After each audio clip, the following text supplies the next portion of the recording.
নমস্কার, আমি তানিয়া। আমার একটি নতুন রেসিপিতে আপনাদের সকলকে স্বাগত।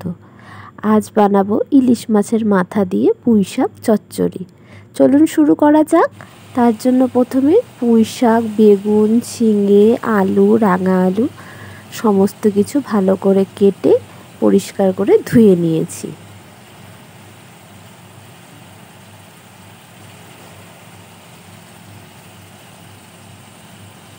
এখন মাছের মুড়োগুলো ভেজে নেব। আর ওই কড়াইতে দিয়ে দিয়েছি তেল, তাতে দিয়ে দিয়েছি কালো জিরে সম্বার। এখন আগে থেকে বেটে রাখা লঙ্কা, জিরে, হলুদ, লবণ গুঁড়ো সমস্ত কিছু মশলার মতো করে ভেজে নেব। মশলাটা ভাজা ভাজা হয়ে গেছে, এখন পুঁই শাকটা দিয়ে দেব মশলার মধ্যে।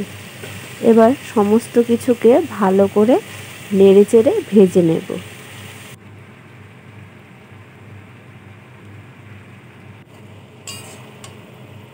এখন শাকটার থেকে দেখতেই পাচ্ছেন অনেকখানি জল বেরিয়ে গেছে।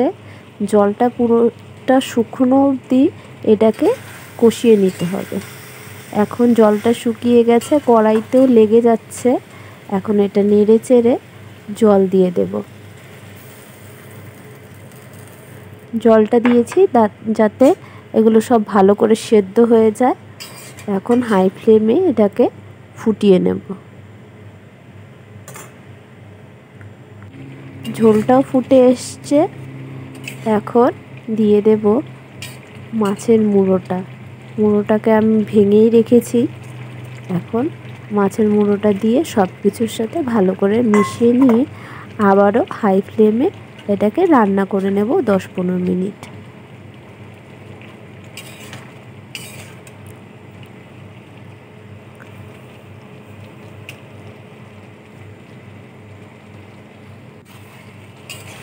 বেশ শুকনো শুকনো হয়ে এসছে, দেখতেই পাচ্ছেন।